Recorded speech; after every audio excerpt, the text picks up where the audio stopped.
So there's really no escaping the wild, but most of us don't walk around cognizant of it. We usually walk around thinking about our speedometer or what we're going to get at the co-op. The primary program we have is our rehabilitation program, and that's our 365 days a year and our 7 days a week. Is we're here ready to take in an injured or orphaned animal that somebody has found, or we do a lot of going out on calls and doing the rescues ourselves, because we feel that's important to get out there into the field and actually do that. And that's the vast majority of it. For the budget that we have here, that's almost all of it. And then secondary to that, although not secondary in importance, is our education program. The approval that we seek is the approval of our donors. And as long as the community wants us to take care of wildlife that is, well over 90% of the animals that we treat because they were hit by a car, they struck a window, a cat caught them.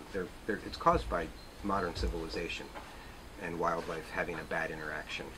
And most people, I would say, to their credit, feel that we have an obligation to do what we can for those animals. And I personally like the fact that that's how we're funded. I mean, it makes it hard, it's a struggle, but we have to go directly to the community and let them know what we're doing and let them know why we're doing it, and then ask them for help doing it. And I think that keeps us real, and it keeps the whole situation moving in the right direction. When we first came, the average number of animals that were coming in a year was between 700 and 900. And that old movie, if you build it, they will come. And in wildlife rehabilitation, that is probably the truest thing you can ever say.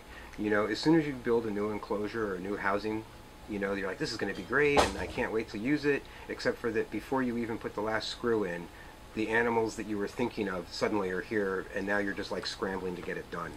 We anticipate that we will continue to expand our caseload, especially because, we're the only permitted wildlife rehabilitator, with the exception of the North Coast Marine Mammal Center that specializes in marine mammals. All of Del Norte, all of Humboldt, sometimes northern Mendocino, and definitely the western Trinity counties that's our terrain. And there's nobody else to do it. So,